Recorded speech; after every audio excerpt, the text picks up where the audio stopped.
Fala, galera. Boa noite. Tudo bem?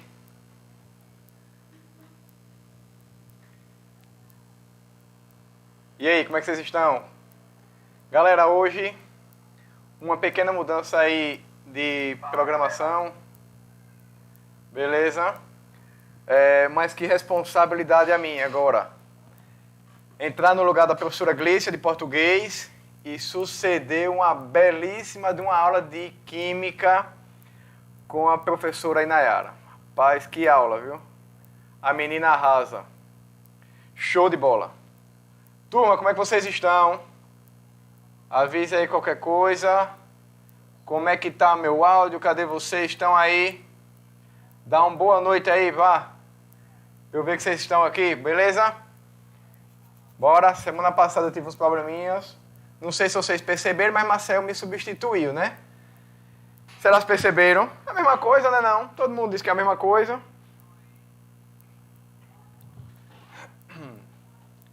Deixa eu fazer alguns ajustes aqui, pessoal. E aí, alguém, por favor, pode mandar uma mensagem aí no chat para ver se está funcionando aqui, please. Não vou começar, viu, turma? Vou começar aqui minha aula. Áudio perfeito. Boa noite, Tiago. Boa noite, Anne. Karen, muitíssimo obrigado pelo feedback. Muito bom. Show de bola. Vocês são maravilhosos. Então, galera, bora começar aqui, viu? Rapidinho.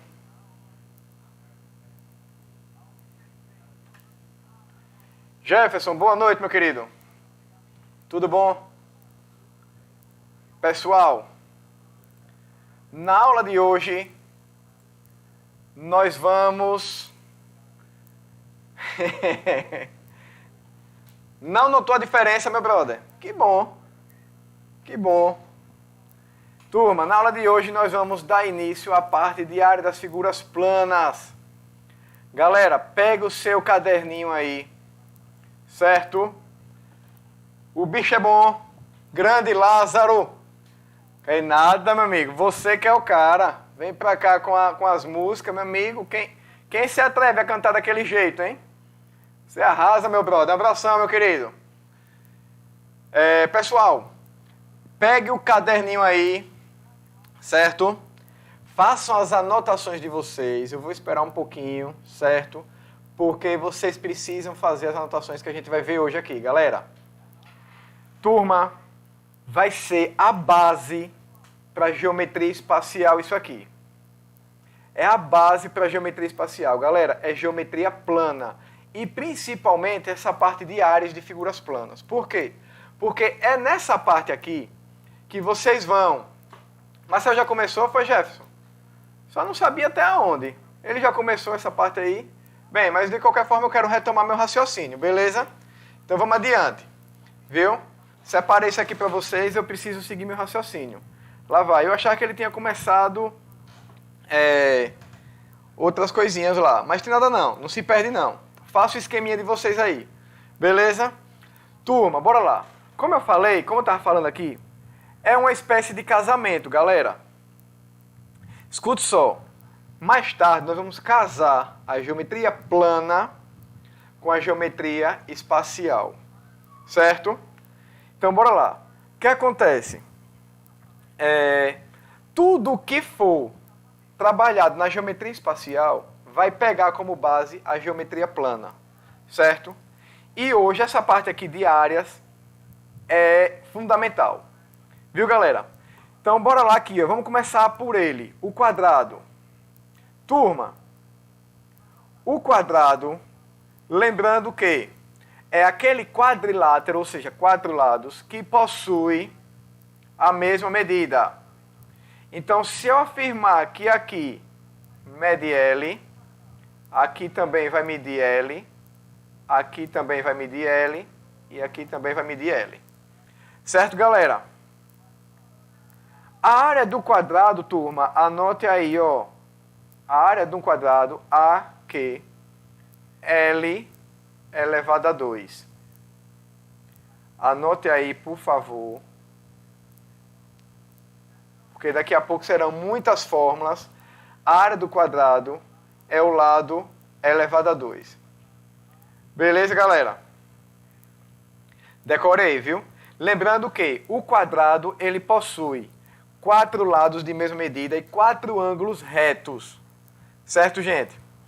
Só uma curiosidade. Quando a gente falar de área, nós estamos falando de cobrir toda uma superfície. Estou me referindo, por exemplo, a cobrir isso aqui tudo, ó. Certo? Área é isso. É bem diferente de perímetro, viu, galera? Perímetro é o contorno da figura. Certo? Vamos para a próxima figura. Paralelogramo. Mateus, o que é que caracteriza um paralelogramo? Também é um quadrilátero. Certo, gente? Porém, ele não tem os 4 ângulos retos. Mas como é que eu identifico um paralelogramo? Esse lado daqui é oposto a esse e são congruentes. Esse outro lado daqui é oposto a esse outro de cá e são congruentes. Beleza? Gente, a fórmula que permite calcular a área de um paralelogramo, um A e um Pzinho aqui de paralelogramo, é base vezes altura.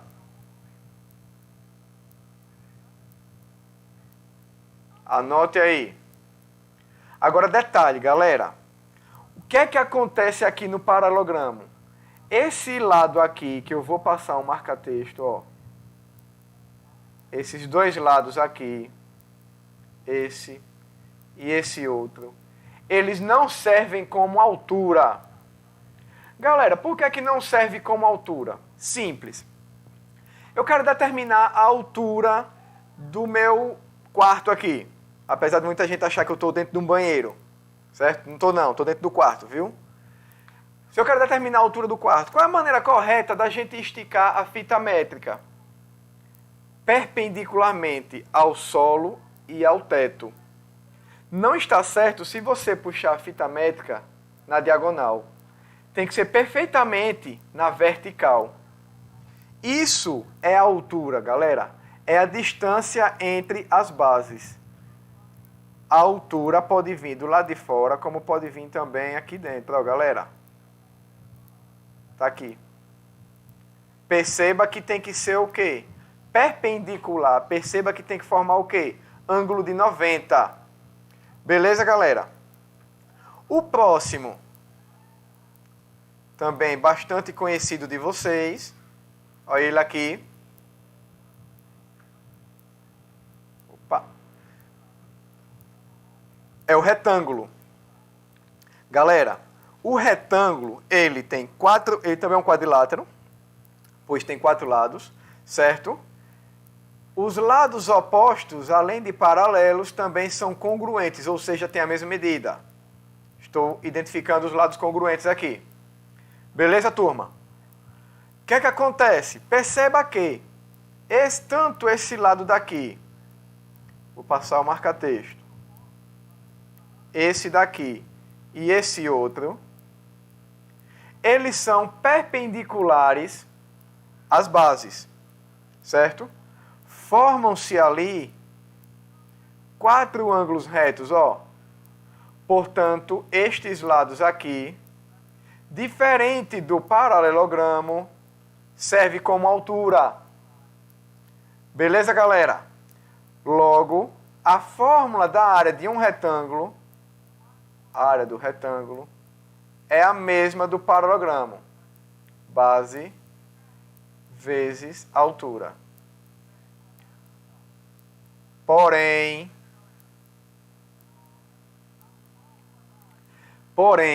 no retângulo, certo? Esse lado aqui é a altura, já no paralelogramo não.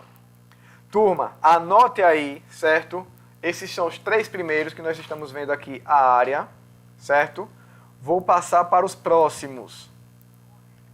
Cadê eles? Olha eles aqui.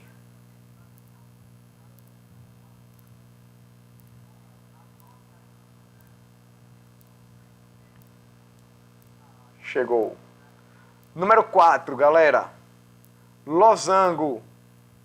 Gente, o losango, ele também é um quadrilátero.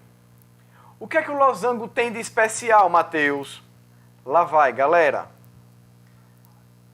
Além dele ter os 4 lados com a mesma medida, certo? No losango, na sua fórmula da área, nós não vamos usar os lados. Nós iremos usar estes segmentos daqui, que eu vou usar uma outra cor aqui agora. Ó, esse segmento aqui que eu estou cobrindo com marca-texto, esse outro aqui. O que é que eles são, galera? Isso aí são as diagonais do nosso losango. Turma, são elas que nós vamos usar na fórmula da área de um losango. Deixa eu colocar logo aqui para que vocês possam anotar. A área de um losango, diagonal maior, vezes diagonal menor, tudo isso dividido por 2. Turma, anota aí, viu? Percebam uma coisa, gente. No losango, as diagonais não têm a mesma medida. Por isso eu estou indicando aqui por Dzão, aquela diagonal maior, aqui tem a medida maior, e Dzinho, certo? A diagonal cuja medida é menor. Galera, é muito importante que vocês saibam 2 coisas sobre essas diagonais. Primeiro, esse ponto aqui onde elas se cruzam é o ponto médio delas. O que isso quer dizer, Mateus? Que aqui, nesse ponto que eu acabei de fazer a bolinha vermelha, elas se dividem ao meio. Então, esse pedaço é congruente a esse. Esse outro pedaço é congruente a esse. Coloque aí essa observação, viu, gente? Observação 1. As diagonais se cruzam nos seus respectivos pontos médios. Ou seja, ali naquele pontinho vermelho no meio, elas se dividem ao meio. Certo, gente? Deu para entender isso aí? Outra coisa. Eu falei que eu queria que vocês notassem 2 coisas. As diagonais de um losango, elas são perpendiculares. O que isso quer dizer? Que elas formam 4 ângulos retos. Beleza, gente? As diagonais do losango formam 4 ângulos retos. Certo? Anota aí enquanto eu tomo 2 dedinhos de água aqui. Enquanto isso, me diga aí como é que está a transmissão.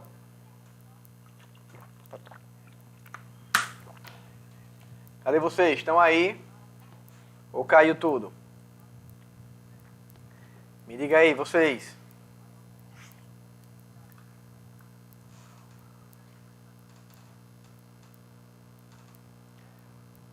Bora voltar? Turma, continuando aqui, ó. O quinto polígono, a quinta figura plana que nós vamos determinar a sua área, é o trapézio. Gente, me avisa aí como é que tá, por favor, viu? Bora lá. Perdão. Galera, tá tranquilo? Beleza? Olha lá, galera. Trapézio. De novo, quadrilátero.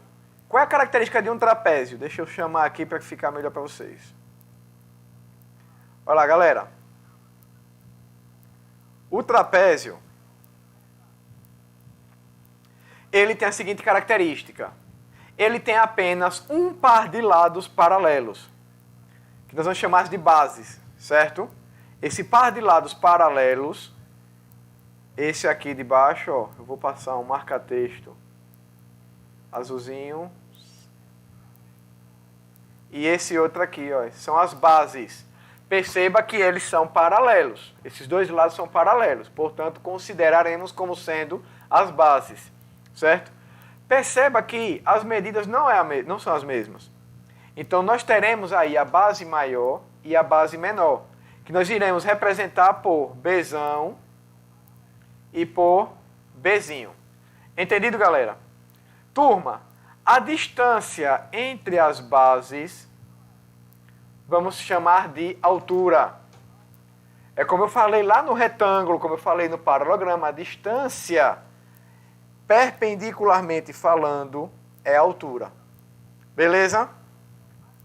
Anote aí, por favor, a área de um trapézio, a fórmula dela, ó, base maior mais base menor vezes a altura, tudo isso dividido por 2. Anote aí, meus lindos. Anote aí, certo? Me diga se estão gostando da aula. Tire um print e me dê um arroba, viu, por favor? Que ninguém me dá um arroba, não.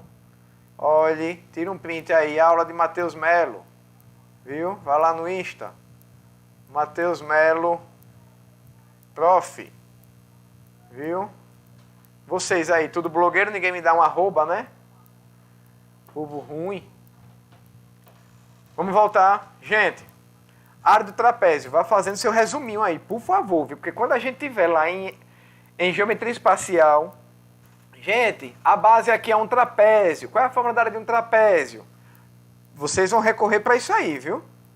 É isso aí que vocês vão recorrer, certo? Lá vai. É, meu querido, ninguém me dá arroba não. Tem que se humilhar aqui para pedir um arroba, Deus me livre. Ó, escute.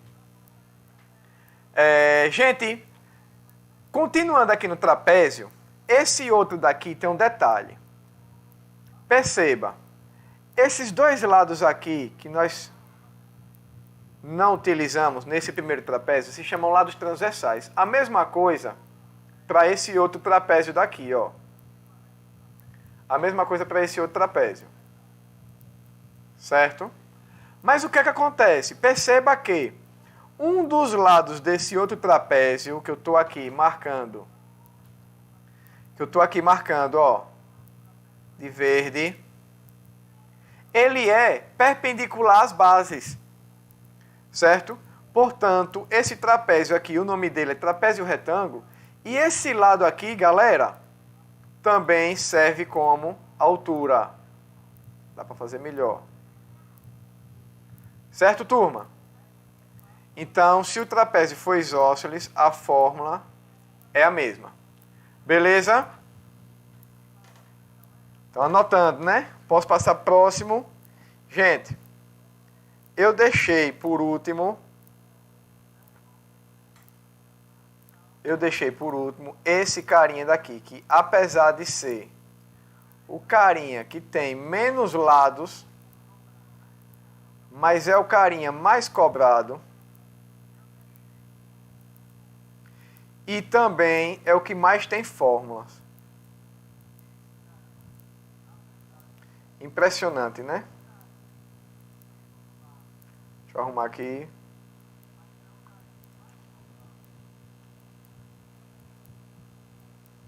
Galera, triângulo todo mundo sabe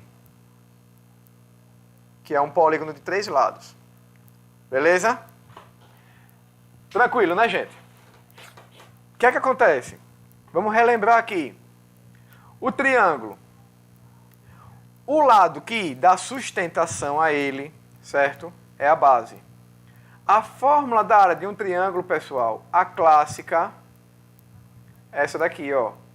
Base vezes altura, tudo isso dividido por 2.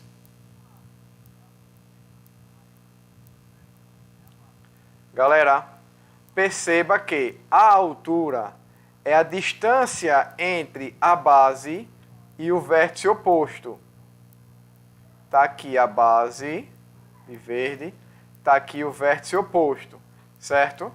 Essa distância daqui, ó, estou reforçando o vermelho, é a altura. Outra coisa, turma, altura, como eu já havia dito, sempre perpendicular. Beleza, gente? Qualquer coisa, manda pergunta aí, certo? Que dá para voltar aqui, certo, galera? Fique à vontade. Gente, o próximo aqui. Triângulo, retângulo. Mateus, essa fórmula que você acabou de colocar aí não resolve todos, não? Gente, pode até resolver, mas vai dar um certo trabalho, certo? Aqui no triângulo retângulo, a fórmula é a mesma. Porém, vocês precisam saber que base e altura são os catetos. E quem são os catetos no triângulo retângulo? Os lados perpendiculares. Os lados que formam o ângulo de 90. Certo? Aquilo ali cobriu um pouco. Os lados que formam o ângulo de 90. Beleza, meus lindos, minhas lindas, meus amores, minhas amoras, como diz Igor lá. Certo? Então, gente, se os catetos são base e altura, eu disse que a fórmula não muda. A área do triângulo, base vezes altura. Porém, quem é base nesse exemplo aqui que eu coloquei? B. Quem é altura? O cateto A. Base vezes altura dividido por 2.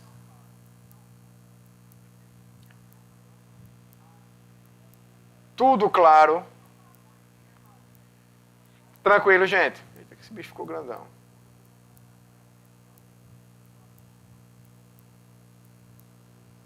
Hein, gente? De boa, né? Pessoal, detalhe. Não queiram decorar letra. Eu estou indo bem devagar porque eu estou meio que falando a fórmula para vocês. Eu não estou falando B, não estou falando H, eu estou falando o quê? Base vezes altura. E quem é base e quem é altura aqui no exemplo do triângulo retângulo? Os catetos. E quem são os catetos? Os lados perpendiculares. Pode mudar de posição, viu, gente? Isso aí. O nosso triângulo retângulo, ele pode vir assim, por exemplo, ó. Se o ângulo reto tiver aqui, certo? Olha os catetos aqui.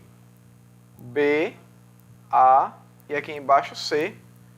Ah, Mateus, então eu iria usar o C? Não, não iria usar o C. Porque eu falei o quê? Gustavo, tem razão. Mas assim, eu tô indo bem tranquilo, certo? Mas o negócio são as questões mesmo. Você tem toda a razão, cara. Certo?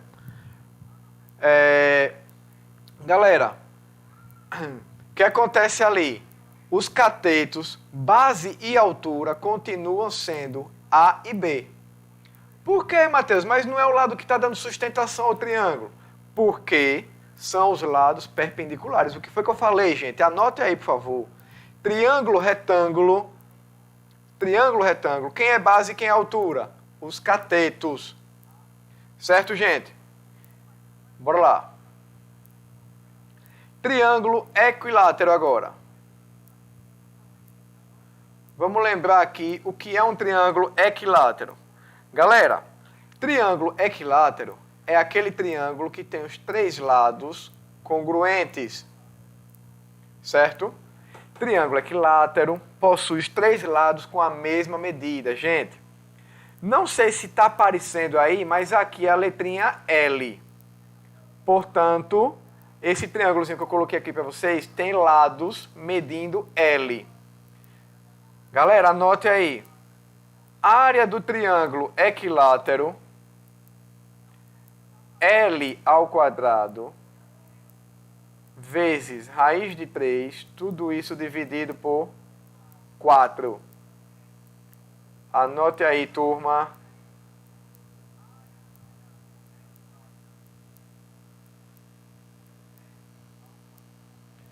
L ao quadrado, raiz de 3 sobre 4. Estão anotando, gente? Algumas curiosidades sobre o triângulo equilátero, se vocês quiserem anotar. Primeira delas, além dele ter os três lados, curiosidades não, viu, gente? São situações em que nós vamos usar, certo? Curiosidade é como se fosse descartável, né? Algumas curiosidades a gente não tem a obrigação de guardar. Mas isso que eu vou comentar é interessante que vocês guardem sim. O triângulo equilátero, além de possuir os 3 lados com a mesma medida, ele também possui os 3 ângulos com a mesma medida. Cada um deles vai medir 60 graus. Pois lembre-se, a soma dos ângulos internos de qualquer triângulo tem que fechar 180 graus. Beleza, galera? Turma, outra coisa. Deixa eu apagar isso aqui, para não ficar tão carregado. Outra coisa, galera. Quando eu traçar a altura do triângulo equilátero,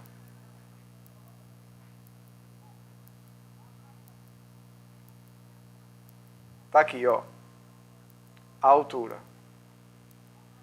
O triângulo equilátero vai ficar dividido em 2 triângulos retângulos congruentes, as mesmas medidas. Então a gente pode afirmar que esse pedaço daqui de verde, ó, tem a mesma medida desse pedaço aqui de azul.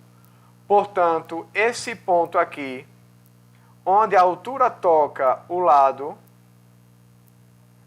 é ponto médio, viu, galera? Anote aí, viu? Isso é muito importante. Muitas vezes, a gente, em uma questão, ele te dá a altura, certo? E você não vai usar o triângulo equilátero por inteiro. Aí você fica sabendo que ali, o lado do triângulo equilátero, naquele ponto, foi dividido ao meio. Beleza? Vamos indo. Me diga aí qualquer coisa, anote aí pra gente ir para a próxima.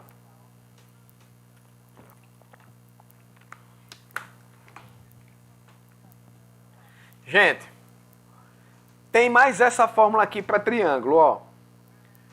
Qual é a situação agora, Matheus?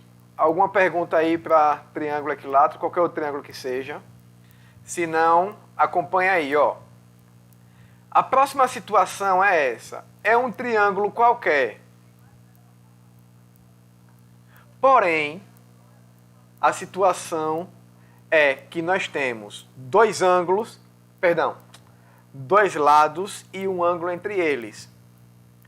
Turma, nós temos aqui o seguinte, conhecendo 2 lados e o ângulo entre eles. Galera, imagine um triângulo qualquer.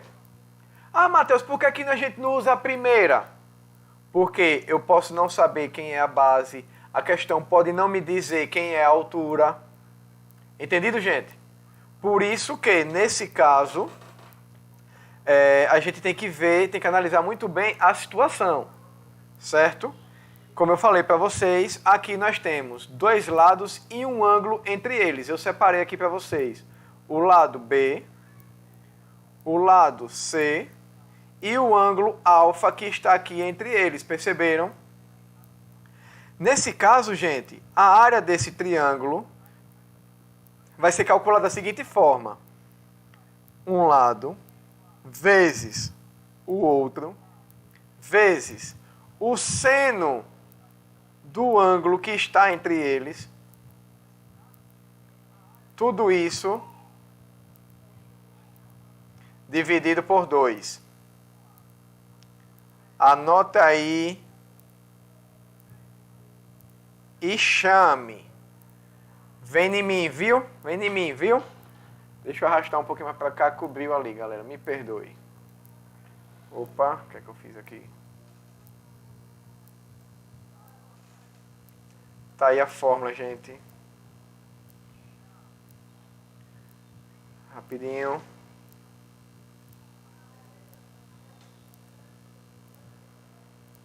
Veja aí, galera, se entrou agora a fórmula.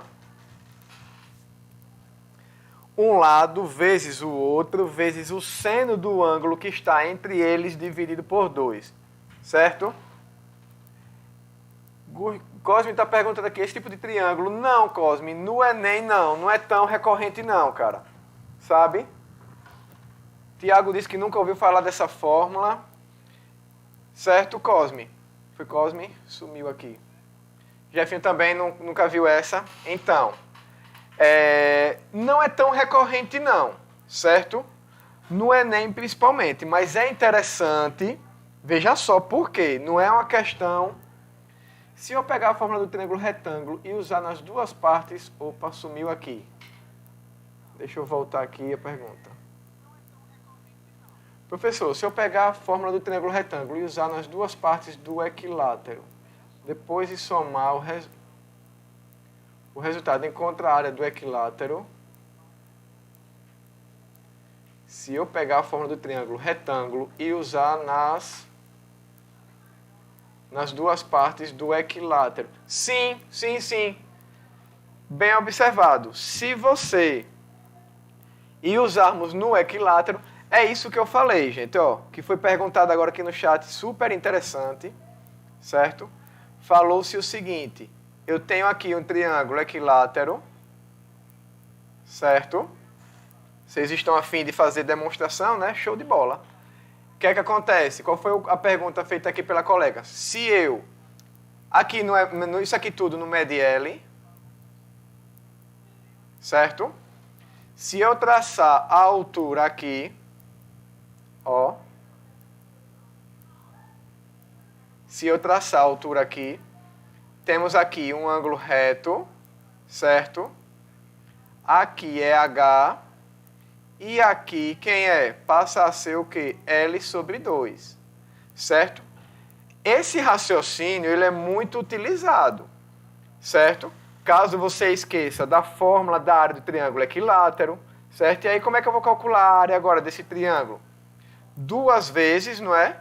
Duas vezes o quê? A base, isso aqui, ó, um cateto vezes o outro, dividido por 2. A questão é que tem que ver se está sendo fornecido a altura ou não, certo? Eu não me recordo do nome. Opa, cortei, perdoe-me. Desculpa, deixa eu voltar aqui então. Aqui, era isso que eu estava falando, ó. Cortou, me desculpe. Certo? Ó, voltando ao raciocínio. Olha ele aí. Veja aí se dá para entender. Quando eu traço a altura, ele fica dividido por 2. Beleza, galera? Turma, bora treinar. Bora treinar. Separei aqui algumas questões. Se alguém quiser dar um print aí. Se alguém quiser fazer uma pergunta, fique à vontade. Vacilei agora.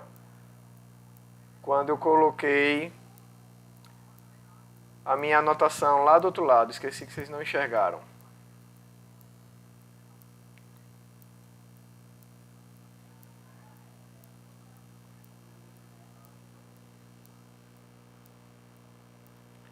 Vamos treinar. Exemplo 1. PUC do Rio, questão de 2008, certo? É uma questãozinha interessante para a gente perceber que nem sempre as questões elas vão ser diretas, certo? Pode acontecer de ser direta, pode, certo? Mas na grande maioria das vezes ela não é direta. Ele quer a área dessa figura aqui, galera. Vê só. Se vocês observarem, essa figura tem um lado, 2, 3, 4, 5 lados. Em nenhum momento eu passei para vocês aqui a fórmula da área de um pentágono. Certo? Não tem. A fórmula da área de um pentágono. O que é que nós vamos fazer? Eu vou decompor essa figura em duas maneiras, de modo que... Opa. De modo que eu forme duas figuras conhecidas. Certo, gente? Eu pensei nisso aqui, ó.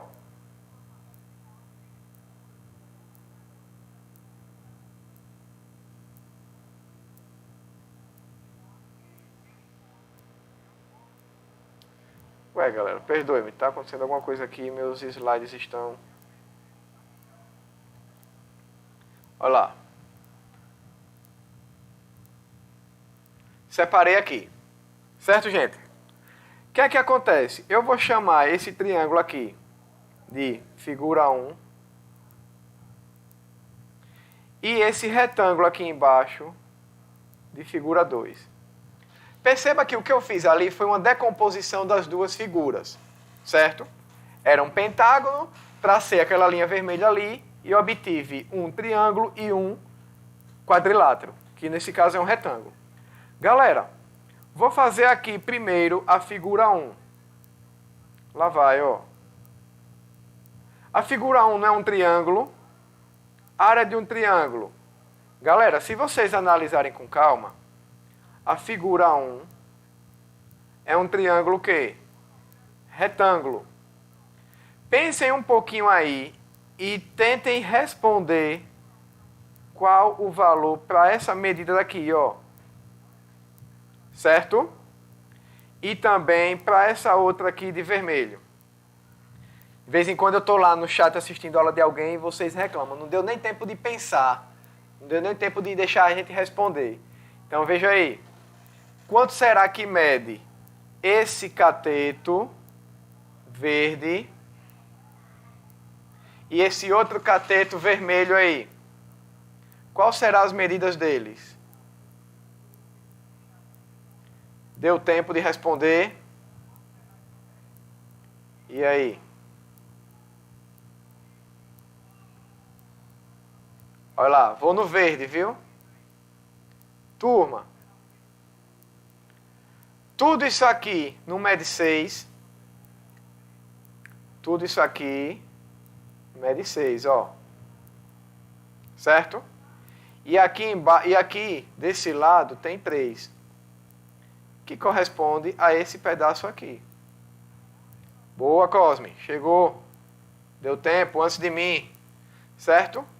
Se tudo tem 6 e embaixo tem 3, então aqui em cima vai ter 3 também. Deixa eu apagar aqui para não atrapalhar vocês. E esse de vermelho aqui? Quanto é que mede esse de vermelho? Se tudo isso aqui mede 8, certo? Esse pedaço de cá de azul aqui, ó, mede 4. Quanto é o de vermelho? Dos 8, tira 4. Portanto, o pedaço de vermelho aqui vai ser quanto? 4. Vão anotando aí, viu, turma? Vão anotando aí, por favor. Fazendo esqueminha de vocês no caderno, por favor. Galera, alguma pergunta ali com as medidas desse triângulo, dessa figura 1? Lá vai, ó. O que é que acontece aqui? A área do triângulo, da figura 1. Base vezes, perdoe-me. Aqui é um triângulo retângulo, certo? A figura 1 é um triângulo retângulo. Deixa eu colocar ali.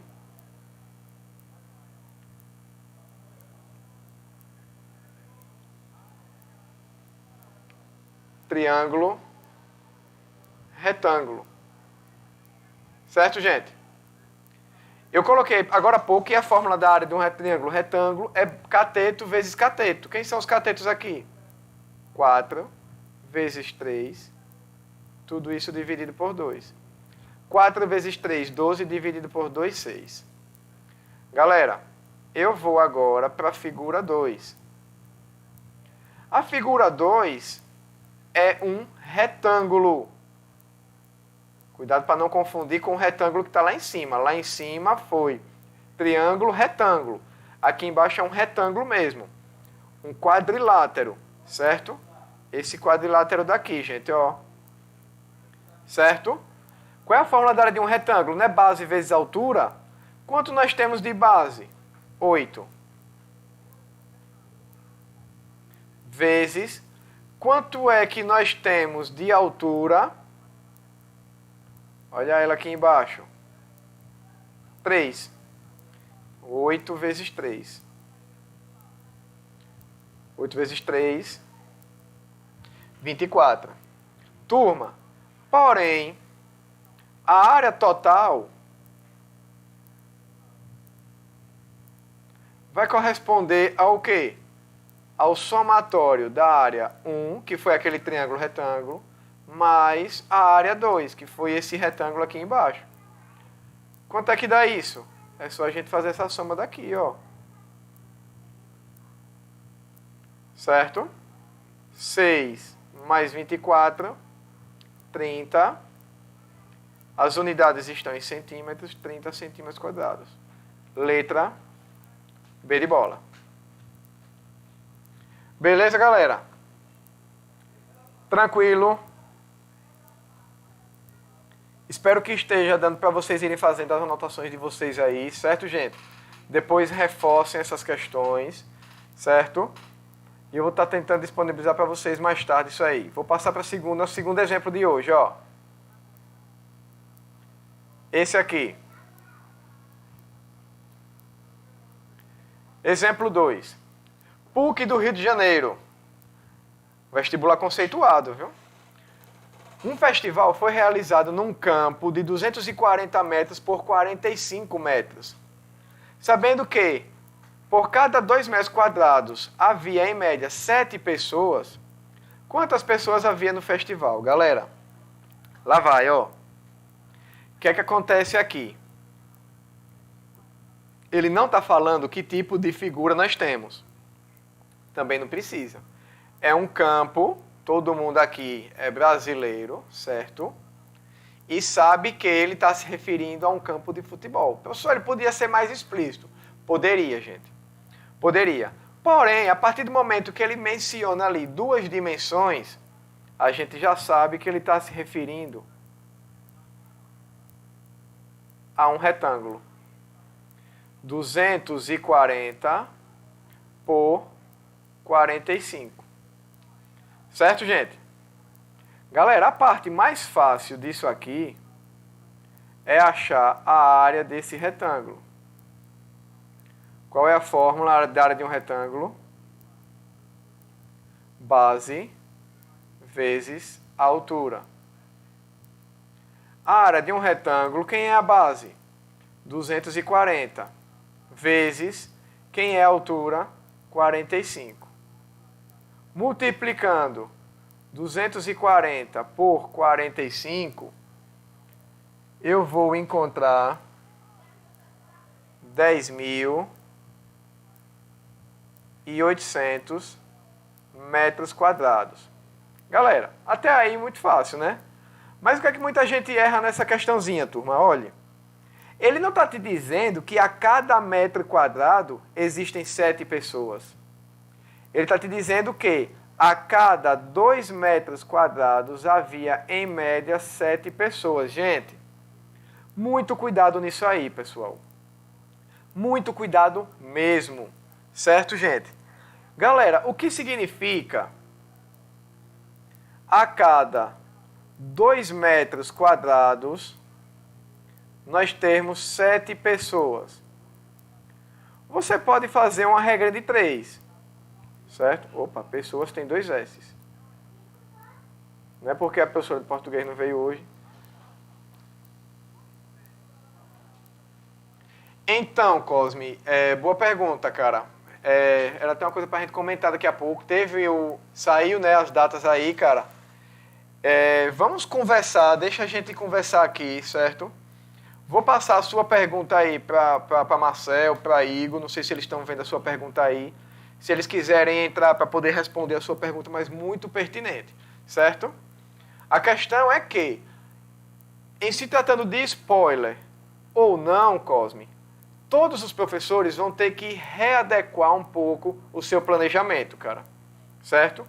Tenha certeza disso. Até que mês nós vamos? Cara, o projeto tá tão bom, tá tão bonito, que eu tenho certeza que a gente vai dar aula até no sábado de noite, para no domingo vocês irem fazer prova, velho, certo? Nem que a gente faça uma live, a galera que toca o violão vai tocar, certo? Tiago vem pra cá fazer as brincadeiras dele, certo? Nem que a gente faça isso, mas assim, o planejamento, isso todo mundo vai ter que organizar, cara. Viu? Até quando vai, não se sabe. Com certeza a gente vai até em cima do Enem, cara, tenho certeza disso. Voltando aqui, mas eu vou cobrar essa pergunta pra galera, viu? Vou cobrar. Galera, ó, continuando aqui. A questão nos disse que a cada 2 metros quadrados serão 7 pessoas.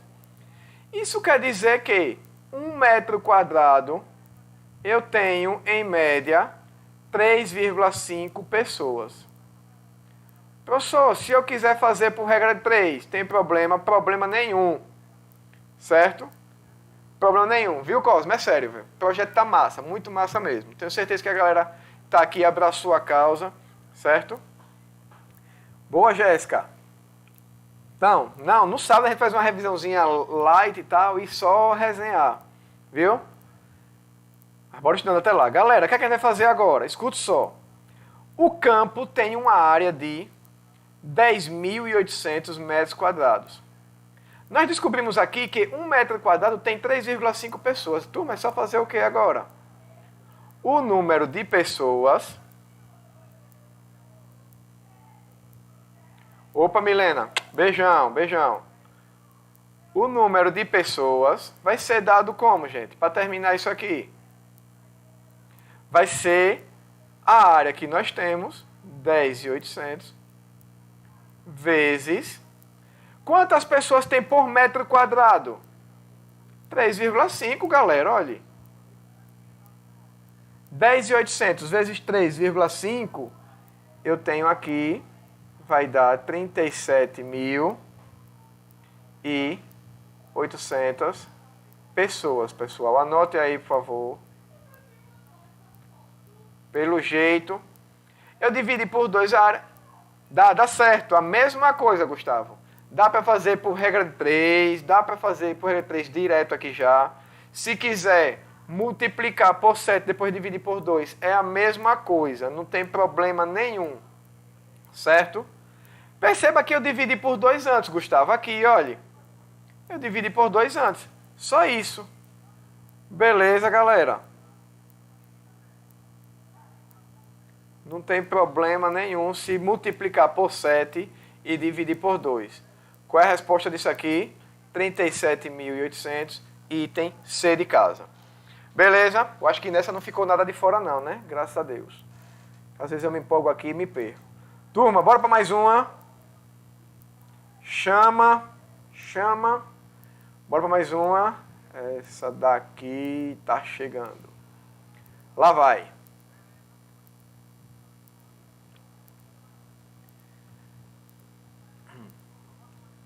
Olha essa. Essa é boa. O terreno mostrado na figura abaixo, cujas medidas estão expressas em metros, foi dividido em 2 lotes de mesma área. A medida x em metros é igual a... Galera, vocês estão percebendo que ele não está pedindo área, ele está pedindo x. A medida x em metros é igual a quanto? E cadê esse x? Olha ele aqui, ó. X corresponde a essa medida daqui. Certo, gente? Tá aí marcadinha já para vocês. Viu? Deixa eu tentar dar um zoom aqui. Fica melhor para vocês. Veja aí se ajuda. Lá vai. Galera, uma informação muito importante. O terreno todo foi dividido em 2 lotes de mesma área. Certo, gente? O terreno todo foi dividido em 2 lotes de mesma área. Galera, o que é que eu vou fazer aqui? Vê só. Eu vou calcular a área do terreno todo. Perceba que se eu completar... o terreno todo entre aspas. Se eu completar aqui... Eita, é um negócio mal feito. Se eu completar aqui, ó. Acho que agora ficou melhor. Certo? Tudo aquilo ali eu vou chamar de área grande. O que é a área grande? Área grande. A área grande não é um retângulo. De base quanto? 60 vezes. E altura quanto? 30. Quanto vai ser essa área grande? 1.800. Certo, gente? Meus amores, mas o nosso terreno não tem aquele pedaço em branco aqui, ó. Isso aqui vai cair fora. Então, bora calcular a área. Vou chamar de área branca. O que é a área branca? Também é um retângulo de base 30 e altura 10. Quanto é que vai dar isso aqui? 300. Galera, o que vai ser a área do terreno? Lembre-se que o terreno não tem aquela área branca ali. A área do terreno vai ser a diferença entre essas duas áreas daqui. Certo, turma? 1.800 menos 300, 1.500. Galera, o que são esses 1.500? A área cinza que tem ali. Então, a área do terreno, vou colocar aqui, 1.500 metros quadrados. Certo? Vão anotando aí. Vocês estão aí, né? Estão acordados? Escute. Ele não disse que os dois lotes têm a mesma área. Eu descobri que essa parte cinza tem 1.500 metros quadrados de área. Só reforçando aqui. A área grande, que é aquele retângulo todo, a parte cinza mais a parte branca, deu 1.800. E a parte branca sozinha, deu 300. E quem é a parte quem é apenas a parte cinza? A parte o terreno grande, certo? Menos a parte branca, vai dar 1.500. Agora eu pergunto a vocês. Os dois lotes têm a mesma área. Então a área de cada lote vai ser o quê? 1.500 dividido por 2. 1.500 é apenas a parte cinza. Os dois lotes têm a mesma área. Isso aqui vai nos dar uma área de 750 metros quadrados. Estamos terminando, viu, galera? Escute só. Então, eu posso afirmar que esse trapézio aqui tem 750 metros quadrados de área. Concordam comigo? Esse trapézio que eu estou rabiscando aqui. Certo, galera? Agora, para a gente continuar, vamos aqui analisar o trapézio. Certo? Eu vou chamar aqui de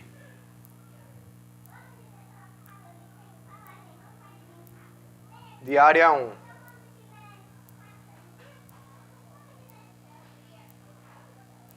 E vou fazer de verde para que vocês fiquem situados. O que é a área 1? A área 1 nada mais é que a área do trapézio. E qual é a fórmula? Base maior mais base menor vezes a altura dividido por 2. A área desse trapézio, que eu estou indicando por área 1. Bora lá, galera. Base maior, turma, a base maior é essa linha daqui de verde, olha. Entendido? Galera, o verde, tudo ali embaixo não mede 60.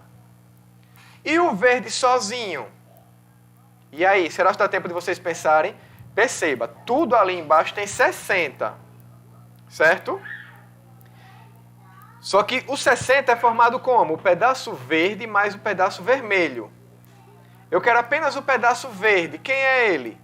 O pedaço verde vai ser 60 menos x. Entendido, galera? Então lá vai. Base maior mais a base menor. Olha ela aqui em cima, ó. Quanto é ela? 30. Vezes a altura.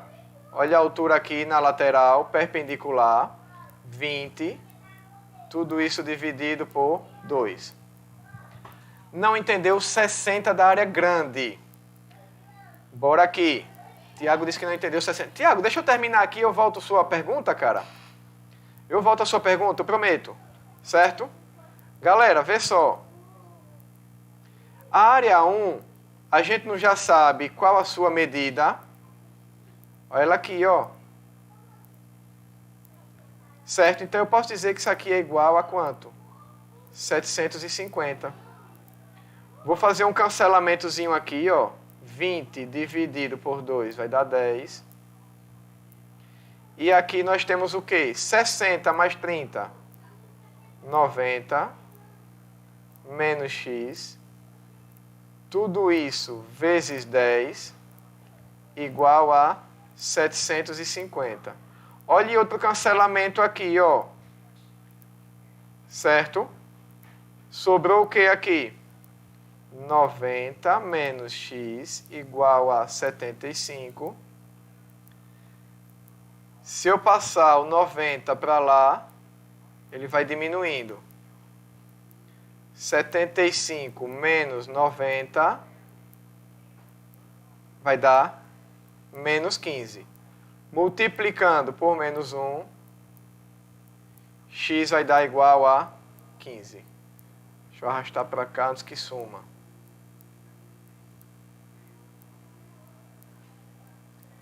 E aí, galera?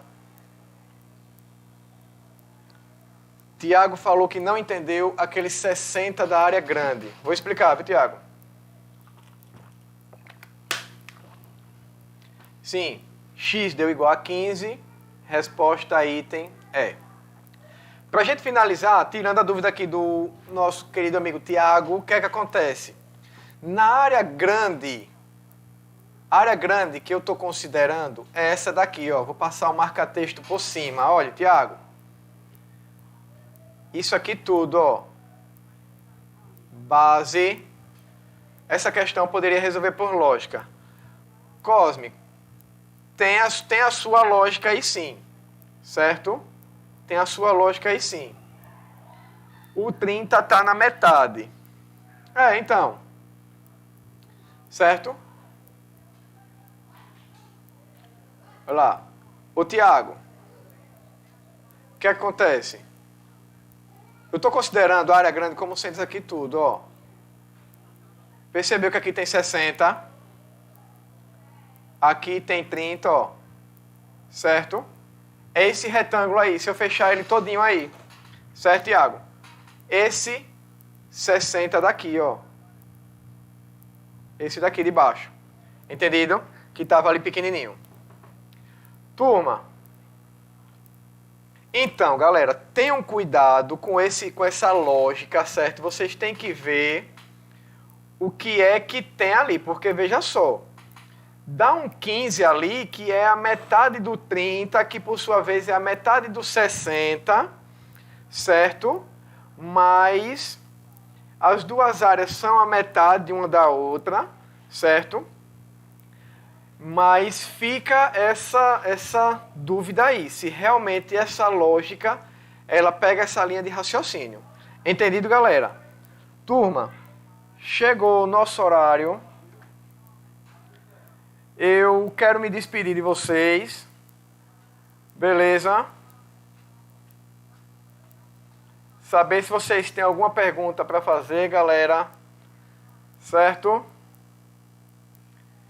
Vou me despedir desejando para vocês uma excelente semana, bons estudos. Vou chamar os caras para conversar para a gente ver aí como é que vai ficar esse planejamento aí agora que saiu definitivamente o resultado do Enem. Beleza, galera? Quero desejar uma boa noite para todos, certo? Uma boa aula aí, certo? Vocês ainda tem mais aula. Agradecer a participação e a atenção de todos. Valeu, gente? Beijão, fiquem com Deus, viu? Qualquer coisa, chama lá nas redes sociais.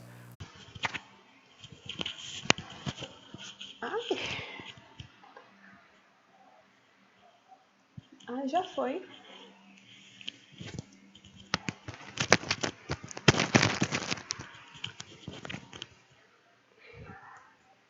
Oi, gente, boa noite.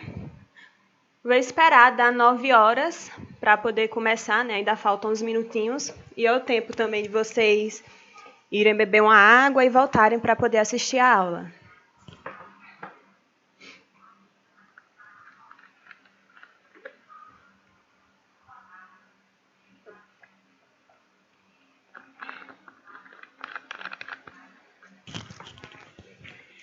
Vão me respondendo aí se vocês estão conseguindo me ouvir bem.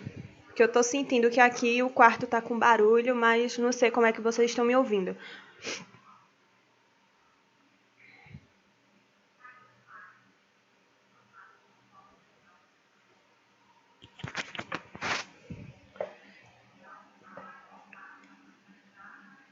Esperar das 9 horas até... Falta 2 minutinhos até o pessoal entrar. Todo mundo se livrou de mim por 2 semanas. 2 semanas sem aula de ecologia. Mas hoje vai ser nossa penúltima aula. Próxima semana a gente já encerra a parte de ecologia. E aí eu estou vendo aqui qual será a próxima frente que eu vou pegar.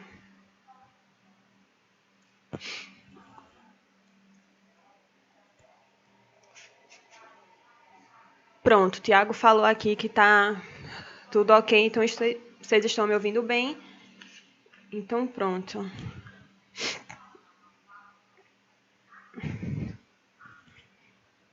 Enfim, por enquanto, como ainda são 8h58, e aí, vocês acharam o quê? Da data do Enem, gostaram? Não gostaram? Voltaram para maio e acabou sendo em janeiro?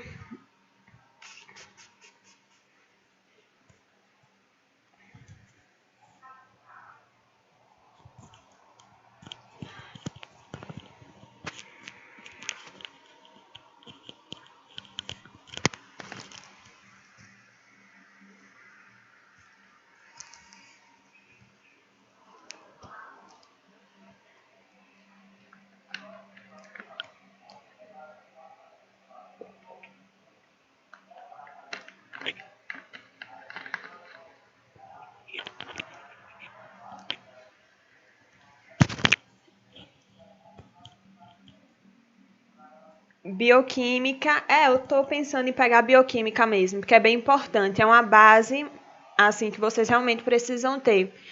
Então, provavelmente vai ser bioquímica mesmo.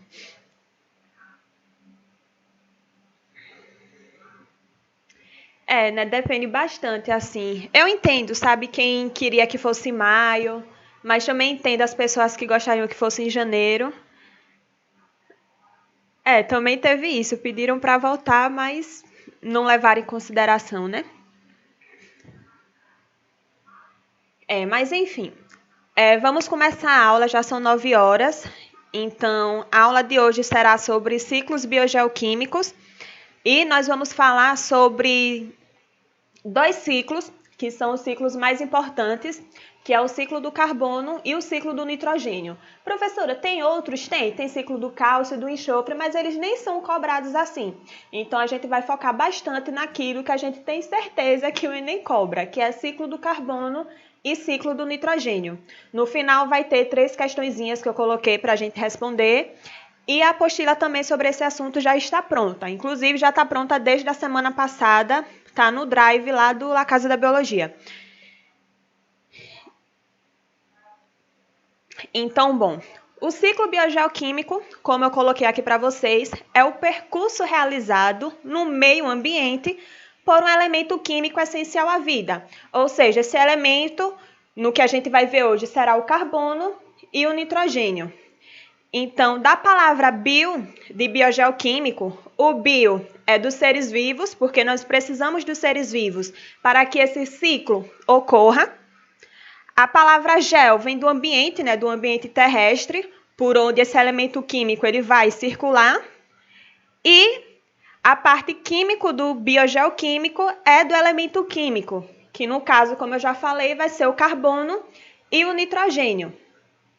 Então, primeiramente, nós vamos falar sobre o ciclo do carbono. Qual a fonte primária do carbono? Que eu coloquei aqui para vocês. Então, a fonte primária do carbono é a atmosfera. É lá onde a gente encontra a maior quantidade de carbono. E como ocorre sua retirada? através dos produtores, das plantas, das árvores, porque elas que fazem a fotossíntese. Então, a planta, ela consegue retirar o carbono, né, o CO2, no caso, da atmosfera, para poder fazer sua fotossíntese e produzir suas macromoléculas, como, por exemplo, os carboidratos.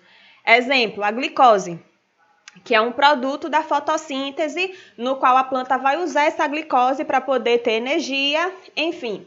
Então, daqui eu quero que vocês entendam que a fonte primária do carbono é a atmosfera. O carbono ele é retirado da atmosfera através dos produtores, ou seja, dos organismos fotossintetizantes, que são as plantas, as árvores, e esse carbono ele vai ser repassado para os outros organismos, por exemplo, para os consumidores primários, que se alimentam das plantas, mas eles não fazem fotossíntese, e eles precisam do carbono. Então, o carbono ele vai ser transferido para os outros organismos através da alimentação. Assim também ocorre com a gente. Quando a gente se alimenta, a gente está ingerindo carbono. Por exemplo, se vocês comem uma batata, por exemplo, então vocês estarão ingerindo carbono que vai estar presente naquela batata. Então, a transferência do carbono vai ocorrer através, né, da cadeia alimentar, por meio da alimentação. E aqui a representação que eu coloquei, que é o CO2. Aqui a gente vai entender como é que funciona de verdade, assim, de fato, esse ciclo do carbono. Então, como eu falei, o carbono ele é retirado da atmosfera, né, da sua fonte primária, através da fotossíntese. Deixa eu ativar aqui a caneta para eu ir marcando para vocês. Pronto. O carbono ele é retirado da atmosfera através da fotossíntese, ou seja, os produtores vão realizar a fotossíntese e, para isso, precisa do gás carbônico para poder produzir glicose. Assim que o carbono é retirado da atmosfera, ele pode ter vários caminhos, assim. Através da alimentação, como eu já falei, esse carbono vai ser repassado para os outros organismos. Beleza. E aí a gente sabe também que, como é um ciclo, se o carbono ele sai da atmosfera, ele precisa voltar para a atmosfera também. Então, a forma que devolvemos CO2 para a atmosfera é através da respiração. Como vocês estão vendo aqui, essas ovelhinhas, quando elas respiram, elas liberam CO2 novamente para a atmosfera. As árvores também, as plantas em si, quando elas respiram, elas liberam CO2 para a atmosfera. Mas o grande, como é que eu posso falar? O bisuzinho aqui dessa questão, que é uma coisa muito importante, vai estar relacionada com os combustíveis fósseis. Aqui vocês estão vendo que tem um animalzinho morto. E esse animalzinho morto, se ele se alimenta de uma planta, e essa planta tem carbono, ele vai estar tendo carbono em suas células no seu organismo. Quando esse organismo morre, ele pode ter dois destinos. Ele pode sofrer a ação dos decompositores ou eles podem ficar soterrados. Quando eles ficam soterrados, aquele carbono que está no seu organismo, ele vai ficar ali aprisionado, ele vai ficar preservado lá embaixo da terra. E beleza, ficou aprisionado, não vai ter devolução do CO2. Mas aí o que é que acontece? Nós, seres humanos, descobrimos que ao queimar combustível fóssil, lembrando que eu acho que eu esqueci de falar, quando nós temos um organismo, né, que morreu e ficou soterrado, com o passar do tempo aquilo dali vai gerar um combustível fóssil. Então a gente descobriu, né, nós seres humanos descobrimos que se a gente queimar combustível fóssil, nós vamos obter energia. Mas aí é que está o grande problema. Por quê? Por causa que o carbono desse animalzinho que morreu e ficou lá soterrado, ele era para ficar ali preservado. Mas quando a gente queima, a gente está liberando CO2 para a atmosfera. Então a gente está liberando um CO2 que não era para ser devolvido. Porque aqui o ciclo do carbono é uma coisa natural de ocorrer. Mas quando a gente, né, por nossas ações antrópicas, a gente vai lá e interfere, aí a gente queima combustível fóssil, vai liberar CO2 para a atmosfera, causando, então, o aquecimento global, né? Então, vejam só, a retirada do carbono da atmosfera ocorre por meio da fotossíntese e ele é devolvido naturalmente pela respiração e por nossas ações, né, que são com a queima de combustíveis. Como eu já falei, aqui até tem uma representaçãozinha. Aqui nós temos o organismo morto, quando ele fica soterrado com o passar do tempo, vai originar os combustíveis fósseis. E aqui, preste atenção aqui no oceano que eu coloquei. O oceano absorve CO2. Sim, naturalmente, o oceano ele influencia muito, oceanos, lagos, enfim. Eles influenciam muito na, como é que eu posso falar? Na regulação da quantidade de CO2 na atmosfera. Então, eu coloquei aqui que o oceano absorve CO2. Mas, se a gente libera CO2 demais, se a gente libera assim, uma quantidade a mais do que os produtores conseguem retirar através da fotossíntese, vai acontecer que quanto mais CO2 na atmosfera, mais CO2 também o oceano vai absorver.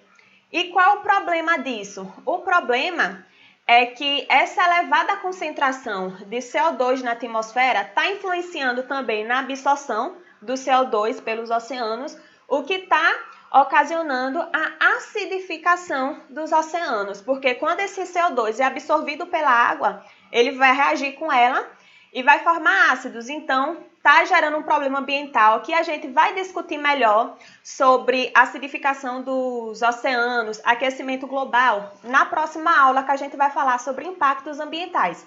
Mas aqui eu quero que vocês entendam isso, que os oceanos também influenciam nessa regulação porque eles absorvem. Mas se tem gás carbônico demais, se a gente está liberando muito CO2 para a atmosfera, esse oceano também vai absorver mais quantidades e vai acabar gerando um desequilíbrio nesse ecossistema aquático. E aqui do lado eu coloquei desmatamento, porque o desmatamento também devolve CO2 para a atmosfera, porque quando a gente queima ali algum lugar, numa floresta, enfim, a gente vai estar liberando aquele carbono, né, que vai estar nas células, enfim, do organismo, do vegetal, e a gente vai estar liberando também para a atmosfera. Então, entendam que essas ações humanas, a gente libera um CO2, no caso, quando a gente queima alguma coisa assim do tipo, como combustível fóssil, a gente vai estar liberando um CO2 que não era para ser liberado. Era um CO2 que é para ficar ali na planta, ou é um CO2 que é para ficar ali soterrado, formando combustível fóssil e pronto. Mas a gente acaba influenciando nisso. Então, aqui do lado, eu coloquei as etapas. Primeiro, ocorre a fixação do CO2 através, né, da fotossíntese que os vegetais fazem. O CO2 ele é liberado através da respiração e pela decomposição também. Quando um organismo morre e sofre ação, né, dos decompositores, também vai ocorrer a liberação. A queima de combustível fóssil, desmatamento e aquecimento global, eu coloquei em vermelho porque geralmente o Enem gosta muito de abordar sobre esses problemas ambientais, principalmente assim, ocasionados pela ação antrópica. Então, queima de combustível fóssil é uma ação antrópica maléfica para o meio ambiente, desmatamento e tudo isso, né? Toda essa emissão super elevada de gás carbônico para a atmosfera acaba gerando o aquecimento global. Então, eu vou dar uma olhada aqui agora nos comentários para ver se vocês estão com alguma dúvida nessa parte. Deixa eu ver como é que vocês estão. Estão conseguindo entender direito? Vão comentando aí que eu estou olhando aqui.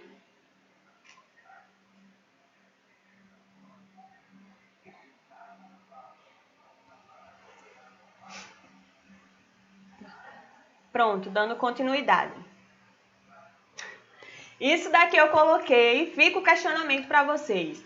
Dinossauros de plástico são feitos de dinossauros? Deixem aí nos comentários a resposta de vocês. Que depois a gente discute e eu digo aí a resposta para vocês. Mas comentem aí, dinossauros de plástico são feitos de dinossauros? Tô vendo aqui, Laiane disse que tá tranquilo, que bom.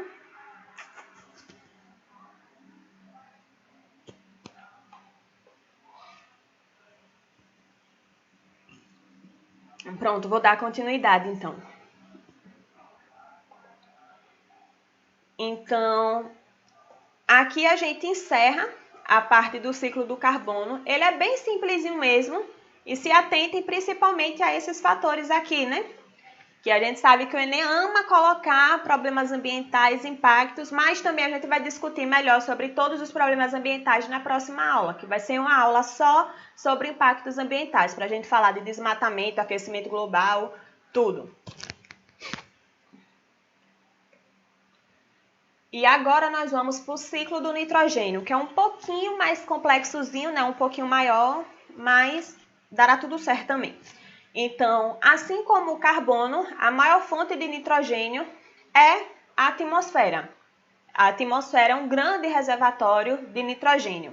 O nitrogênio é essencial para os processos vitais. E como assim processos vitais? Por exemplo, o nitrogênio ele é importante para a formação das proteínas, porque as proteínas são formadas por aminoácidos. Aminoácido a gente sabe que é um grupo amino e tem nitrogênio, né, o grupo amina. Também é importante para os ácidos nucleicos, DNA, RNA, para a formação de ATP, né, nossas moedinhas de energia. Então, o nitrogênio é extremamente importante para os processos vitais. E a maioria das espécies não conseguem fixar nitrogênio gasoso. Por quê? Porque é uma molécula muito grande. Então, a gente não consegue absorver tipo nitrogênio diretamente assim da atmosfera. A gente não respira e pronto, absorvi nitrogênio, vou fazer as proteínas e tudo. Não, isso não acontece. Mas, então, qual seria a solução para a gente conseguir absorver, né, esse nitrogênio? Então, a solução são um grupo de bactérias que conseguem fixar esse nitrogênio e transformá-lo em uma forma que a gente, as plantas, enfim, vão conseguir absorver. No caso, as plantas, porque a gente vai absorver o nitrogênio a partir da alimentação, né? Mas, enfim, essas bactérias, elas vão transformar esse nitrogênio gasoso que elas conseguem fixar em uma forma que as raízes das plantas irão conseguir absorver. E aí a gente vai ver como é que ocorre todo esse processo de fixação, transformação do nitrogênio, até chegar lá numa molécula que as plantas irão conseguir absorver. Tá fluindo? Vocês estão com alguma dúvida? Até aqui, deixa eu olhar de novo.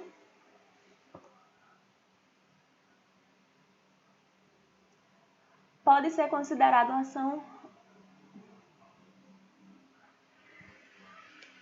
Em parte sim, principalmente no Brasil a gente tem assim uma grande criação, né, de gado. Inclusive, a gente vai ver na parte dos impactos que o gado, criação de boi de vaca, emite muito metano para a atmosfera. E o metano, que é CH4, é muito pior do que o gás carbônico. Então, esses animais eles emitem muito metano. E esse metano, eles conseguem reter mais calor do que o gás carbônico. Tem até uma questão do Enem sobre isso, que eles colocaram uma tirinha e aí tinham as vaquinhas conversando. Se eu não me engano, eu coloquei essa questão até nessa apostila de ciclo do carbono e nitrogênio. Mas não deixa de ser uma ação antrópica, né? Não deixa de ser algo que é o homem que está induzindo, que está fazendo. Criação de gado excessiva, no caso.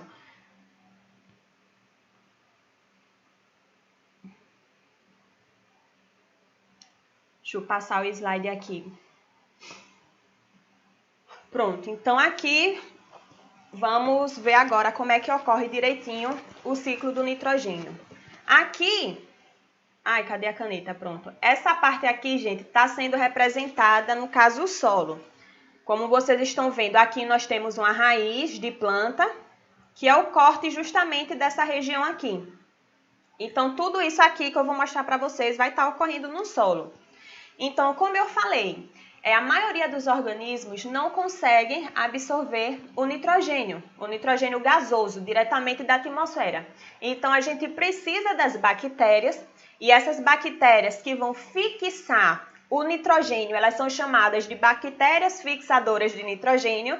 Elas podem ser Rhizobium, o nome, Azotobacter ou até mesmo as cianobactérias, em ecossistemas aquáticos também. Então, essas bactérias, elas irão fixar o nitrogênio gasoso. E quando ela faz esse processo de fixação do nitrogênio, ela vai reagir, né, aquele nitrogênio, ela vai utilizar esse nitrogênio, já que as bactérias são quimiosintetizantes, elas irão utilizar esse nitrogênio gasoso para produzir sua própria energia, vai reagir lá tudo direitinho e elas irão eliminar a amônia, que também contém nitrogênio. Mas qual é o problema da amônia? O problema da amônia é que a amônia é tóxica. Então, as raízes das plantas, elas não absorvem essa amônia. E aí é preciso que ocorra outra transformação. E aí nós vamos agora para o processo de nitrificação. E esse processo de nitrificação, ele ocorre em duas etapas: nitrosação e nitratação. Na nitrosação, a gente vai ter a participação de bactérias nitrificantes chamadas de nitrossomonas. Então, essas bactérias, elas irão pegar a amônia, que é tóxica, e vai transformá-la em nitrito. Mas as raízes das plantas também não gostam muito de nitrito, não. Elas não absorvem nitrito, não. Então, é por isso que é preciso que haja outro processo dentro da nitrificação, que é chamada de nitratação. E essa nitratação, ela ocorre, né, por meio das bactérias nitrificantes Nitrobacter, e elas irão transformar o nitrito em nitrato. E o nitrato, sim, as plantas irão conseguir absorver, utilizar tudo direitinho. Tem até uma questão, eu acho que está na apostila de vocês. Eu não trouxe para o slide, mas está na apostila. Acabei de lembrar que fala bem sobre essa parte de nitratação. Mas, enfim, o nitrato, ele é absorvido facilmente pelas raízes das plantas. Mas como é um ciclo, tudo que a gente tira tem que voltar para aquele lugar. A gente precisa devolver esse nitrogênio gasoso para a atmosfera.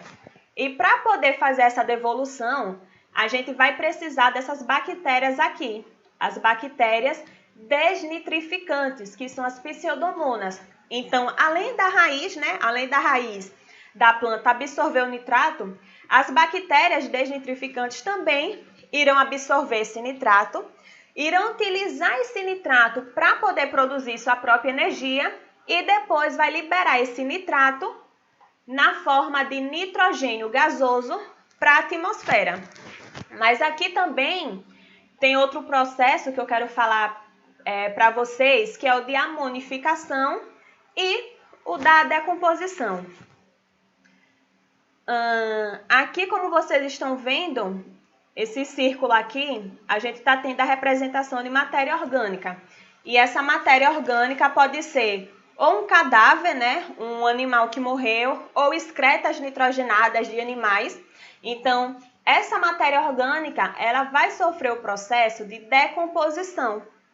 E esse processo de decomposição também vai conseguir liberar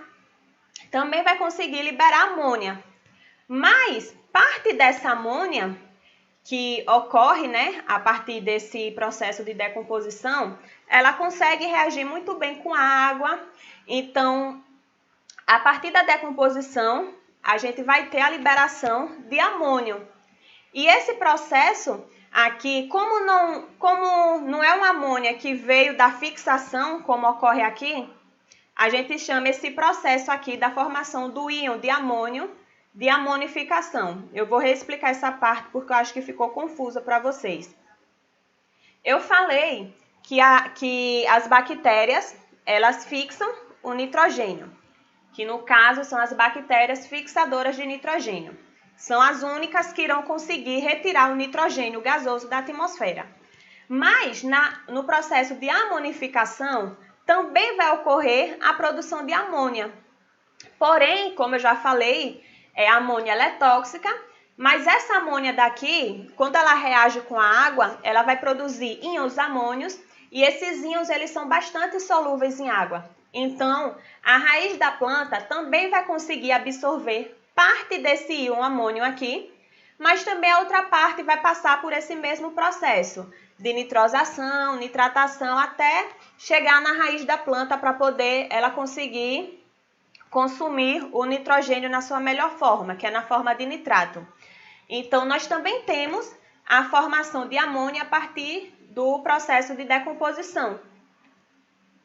Eu vou olhar agora aqui nos comentários para ver se vocês estão com alguma dúvida nisso.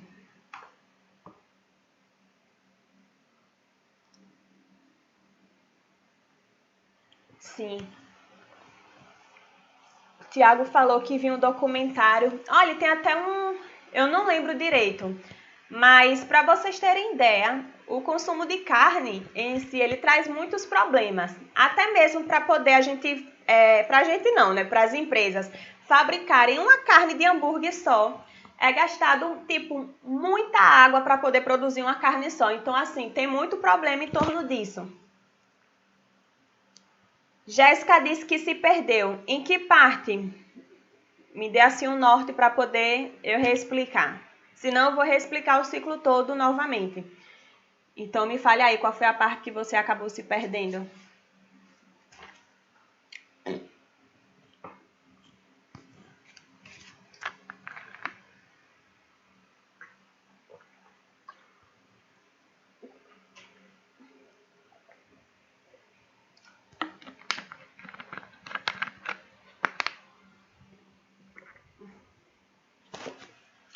Jéssica entendeu direitinho. Eu vou recapitular de novo o ciclo, que é para poder não ficar realmente nenhuma dúvida, porque esses dois são os ciclos mais importantes.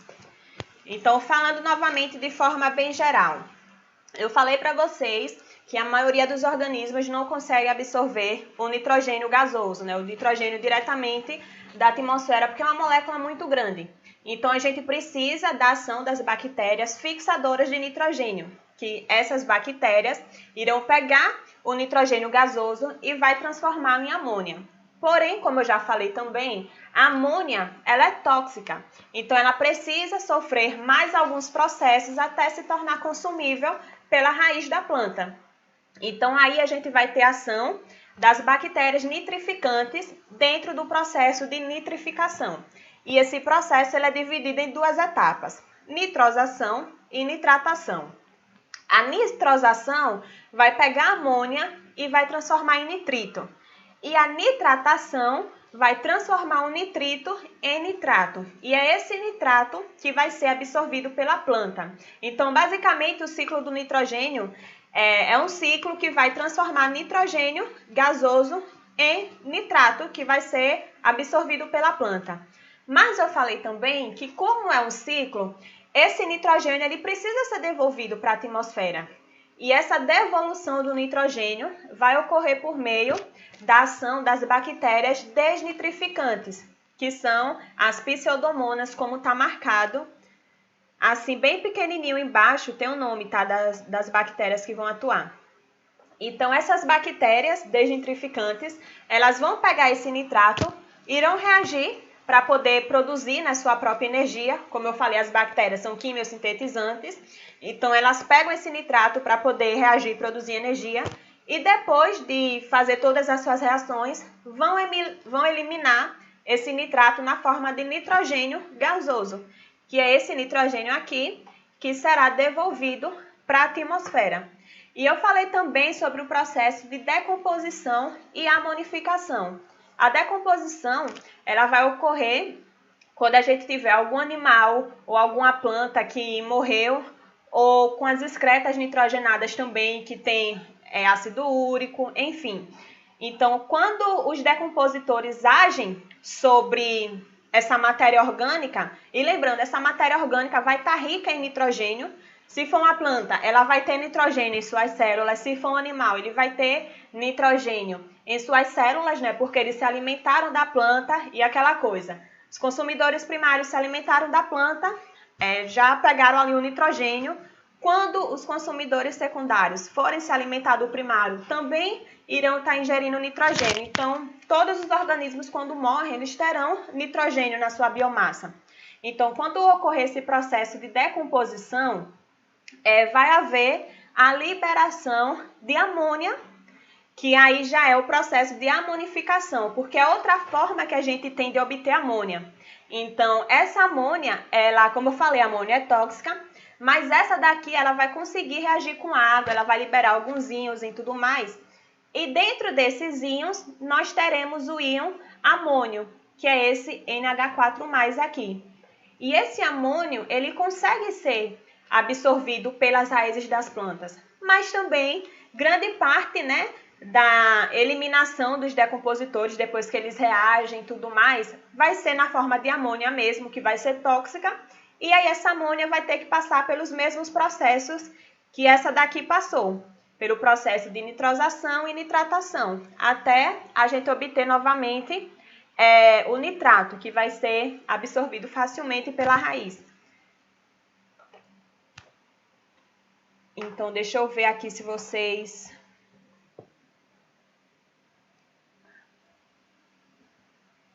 Pronto, tem mais alguma dúvida nessa parte?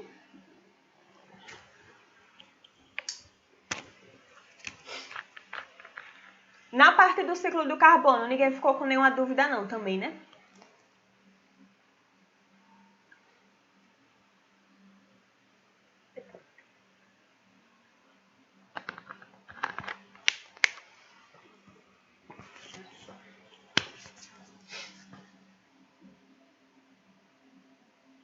Pronto, vou dar continuidade.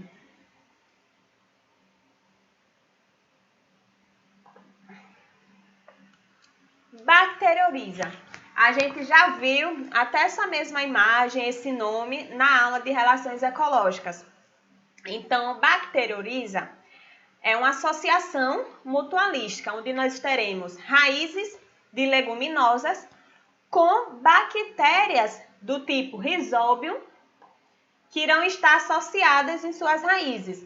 Então, essas bactérias, elas são fixadoras de nitrogênio. Ou seja, as leguminosas são tipos de vegetais, são plantas, né, que possuem suas próprias bactérias fixadoras de nitrogênio, ali super associadas em suas raízes. E o Enem já abordou isso aqui. Para que a leguminosa ela é utilizada? É utilizada nisso daqui, ó, no processo de adubação verde, que nos leva assim a uma rotação de culturas. Os gregos, antigamente, eles descobriram que se eles utilizassem as leguminosas, eles estariam deixando o solo fértil. Por quê? Porque essas leguminosas, como elas possuem suas próprias bactérias fixadoras de nitrogênio, então elas conseguem fixar nitrogênio ali normalmente no solo e o solo acaba ficando rico com nitrogênio também. Então, o que é que eles faziam? Em um determinado período, eles pegavam e plantavam em uma região um tipo de planta que retira muito nitrogênio do solo, como por exemplo o milho. O milho retira muito nitrogênio. Mas depois de um tempo, se o milho retira muito nitrogênio e se só tivesse plantação de milho o tempo todo, ia chegar um momento que aquele solo ali já ia estar tipo super pobre. E aí o que foi que eles fizeram? Eles plantavam milho em um determinado período de tempo, milho hipoteticamente, tá? Poderia ser qualquer outro tipo de planta, de vegetal que retira muito nitrogênio. E depois de um tempo, eles plantavam leguminosas naquele solo. Depois que eles faziam a colheita do milho, tudo direitinho, eles plantavam as leguminosas para poder devolver o nitrogênio para aquele solo. Então, dessa forma, o solo ele sempre ficava rico em nitrogênio. Eu ia passar, mas tinha outra coisa. Um grande problema disso daqui também é no uso de fertilizantes. Os fertilizantes, eles possuem muito nitrogênio, mas o que é que acontece? Os agricultores, por exemplo, eles estão utilizando fertilizantes demais nas plantações. E chega um momento que não adianta vocês encherem as plantações de fertilizantes porque elas não irão conseguir absorver. Chega um momento que satura. Então, todo aquele fertilizante, né, aquele excesso ali no solo, acabava sofrendo um processo de lixiviação, que a gente vai ver na próxima aula também. Mas falando por cima, esse processo de lixiviação ocorre quando chove e todo aquele excesso de nutrientes, de fertilizantes, de tudo que está ali no solo, acaba sendo depositado nos rios. E esse excesso de nutrientes nos rios, lagos, enfim, acaba gerando um processo de eutrofização. Mas a gente vai ver também sobre lixiviação e eutrofização na aula de impactos ambientais. Mas eu estou falando aqui para vocês verem como tudo é muito ligado. Né? Uma coisa que a gente faz, às vezes a gente nem percebe que vai gerar um impacto ambiental, que vai gerar um desequilíbrio, mas acaba gerando. Então, já foi cobrado isso daqui também, inclusive eu trouxe a questão sobre isso para a gente responder. Agora já vai ser a parte das questões. Tem 3 questões, mas me falem se vocês ficaram com alguma dúvida, seja sobre o ciclo do carbono, ciclo do nitrogênio, qualquer coisa, não tenham vergonha. Se eu vou dar botânica, não sei. Acho que não. A próxima frente, provavelmente eu vou pegar a parte de bioquímica, então não sei quem vai dar botânica. Mais alguma dúvida nisso?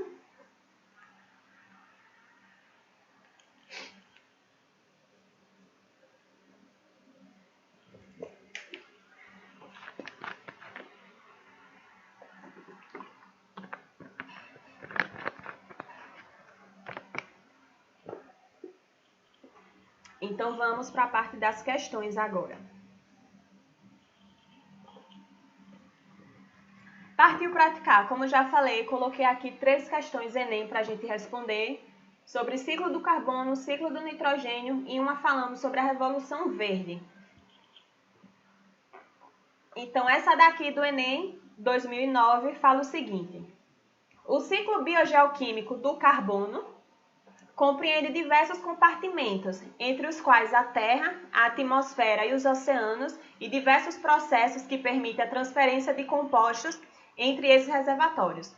Os estoques de carbono armazenados na forma de recursos não renováveis, por exemplo, o petróleo, que é um exemplo de combustível fóssil, são limitados, sendo de grande relevância que se perceba a importância da substituição desses combustíveis por combustíveis de fontes renováveis. Então, a utilização de combustíveis fósseis interfere no ciclo do carbono, pois provoca, digam aí qual é a alternativa que vocês acham que é a correta.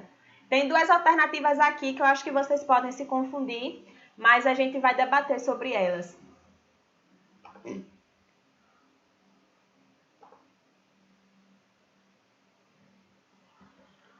Pronto, marquem aí qual alternativa vocês acham que é a correta nessa questão. Lembrando, né, é uma questão que está falando sobre os combustíveis fósseis. Os combustíveis, já vi aqui que a maioria está falando D. Os combustíveis fósseis ficam aprisionados ali abaixo da terra, eles ficam preservados com o carbono ali, tudo direitinho. E quando a gente queima, a gente libera o CO2 que não era para ser liberado para a atmosfera. Então, eu vi aqui que a maioria colocou letra D. Vocês estão super craques, né? Eu pensei que vocês iriam se confundir com a letra A, mas sim, a resposta correta dessa questão é a letra D. Aumento na quantidade de carbono presente na atmosfera. Mas, caso, enfim, você estivesse lá no Enem, se deparasse com essa questão e de primeira marcasse letra A, aumento da porcentagem de carbono contido na Terra. Essa letra A aqui é aquela alternativa que as pessoas se confundem, principalmente porque ela já está na primeira. Então, a pessoa lê o enunciado, lê a alternativa letra A, já vai ali na afobação marcando, mas está errada. Por quê? Contido na Terra. Gente, os combustíveis fósseis que estão ali, né, preservando o carbono, eles em si estão dentro da Terra, eles estão dentro do planeta Terra, ele não está em outro compartimento. Então, aqui estaria errado por causa disso, porque não está aumentando a porcentagem, porque ele já está dentro da atmosfera. Agora, a letra D sim está correta, porque fala aumento na quantidade de carbono presente na atmosfera. A atmosfera, no caso, já seria outro compartimento. A gente utiliza essa nomenclaturazinha para poder falar. Até tem na questão, se eu não me engano, tem aqui, compreende diversos compartimentos. Então, está havendo liberação de CO2, um CO2 que não era para ser liberado, como eu já falei aqui, porque é extremamente importante que vocês saibam disso. É um CO2 que não era para ser liberado, ele deveria ficar ali preservado na matéria orgânica, no combustível fóssil quietinho. Mas aí a gente foi lá querer se meter, inventou de queimar e pronto. Tá aí o problema do aquecimento global e tudo mais. Então, parabéns aí para quem acertou. A alternativa correta é mesmo a letra D. Letra E fala redução da quantidade global de carbono armazenado nos oceanos. Não, porque se está tendo emissão de CO2 para a atmosfera, se está aumentando a quantidade de CO2 na atmosfera, consequentemente também os oceanos irão absorver mais CO2. Então, eles irão ficar mais ácidos. Então, não é isso. Redução na taxa de fotossíntese. Não, porque de certa forma as plantas elas precisam do CO2 para poder fazer fotossíntese. Então, não estaria reduzindo. E aumento da produção de carboidratos de origem vegetal também não responde à questão, essa alternativa. Então, a alternativa correta aqui é a letra D. E deixa eu ver se alguém ficou com alguma dúvida. Pega, ratão, essa letra A. Verdade. Se a pessoa não prestasse atenção assim, fosse na afobação, marcava a letra A facinho, facinho. Mas, enfim, alternativa correta, a letra D. Vamos para a próxima. Essa daqui é sobre a Revolução Verde que eu falei. A modernização da agricultura, também conhecida como Revolução Verde, ficou marcada pela expansão da agricultura. Enfim, conta uma historinha. No entanto, trouxe consequências como o empobrecimento do solo, o aumento da erosão e dos custos de produção, entre outras. Atualmente, a preocupação com a agricultura sustentável tem suscitado práticas como a adubação verde. Falam em adubação verde, você já tem que lembrar das leguminosas, já tem que lembrar que as leguminosas, suas raízes formam a bacteriorhiza, que são associações mutualísticas, onde a gente vai ter a raiz de uma leguminosa com uma bactéria fixadora de nitrogênio chamada de rizóbio. Então, adubação verde, que consiste na incorporação ao solo de fitomassa de espécies vegetais distintas, sendo as mais difundidas as leguminosas. Fitomassa, gente, é a quantidade de vegetal ali que vai estar no solo, na superfície do solo. Então, a utilização de leguminosas nessa prática de cultivo visa reduzir a... Qual alternativa? Essa daqui também... As pessoas poderiam se atrapalhar em duas alternativas se não souberem bem a função de cada um. Mas qual alternativa que vocês marcariam nessa letra C? Reduzir a necessidade do uso de fertilizantes, Gustavo falou. Mais alguém?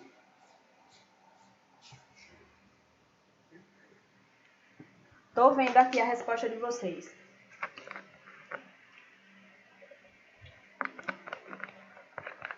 Pronto, a maioria falou a letra C e é a alternativa correta, mas vocês poderiam chegar lá na afobação, naquela coisa do momento do Enem, nervosismo e tudo mais, e marcar a letra A.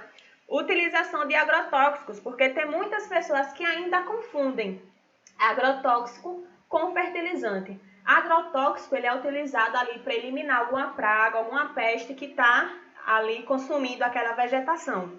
Então, olha que eles já botam essas assim, né, que parecem logo nas primeiras alternativas, que é para o aluno ir e errar de cara. Então, não seria agrotóxico, né, por causa é diferente. Não iria reduzir a atividade biológica do solo, muito pelo contrário, o uso das leguminosas vai favorecer aquele solo. Visa reduzir a necessidade do uso de fertilizantes. Sim, porque como eu falei, como as leguminosas possuem as bactérias fixadoras, então aquelas bactérias já pegam o nitrogênio, né, o nitrogênio atmosférico, transforma em nitrato e fornece para a raiz da planta leguminosa, que até essa troca que ocorre. Como a bacteriorhiza é uma relação de mutualismo, e mutualismo é uma relação assim, é uma relação tão íntima que é praticamente obrigatória. E nessa relação, a bactéria vai fornecer o nitrato, ela vai pegar o nitrogênio, vai reagir e vai oferecer o nitrato para a planta.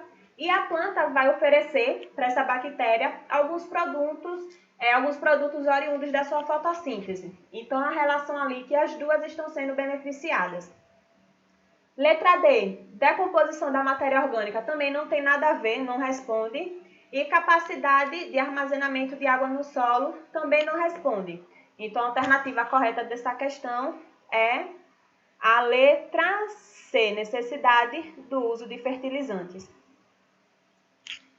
E a última questão do Enem 2015 fala: o nitrogênio é essencial para a vida e o maior reservatório global desse elemento, na forma de nitrogênio gasoso, né, N2, e esse reservatório é a atmosfera.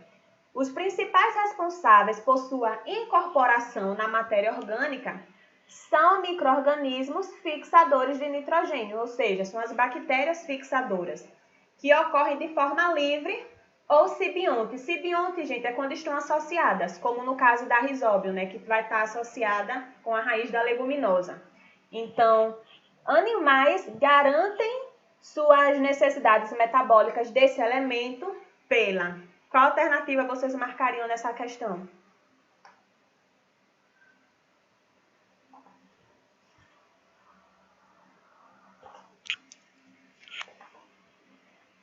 Essa daqui também eu já falei na aula de hoje. Como é que a gente absorve o nitrogênio?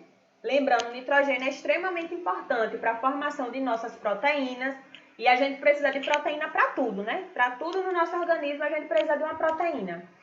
Por quê? Porque as proteínas são formadas por aminoácidos, os aminoácidos têm lá o grupo amina, que tem nitrogênio. Letra B. Olha, veio letra B, letra D. Mais alguém?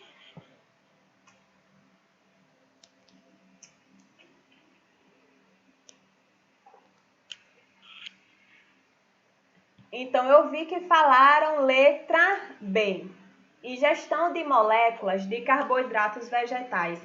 Em si, a gente não ingere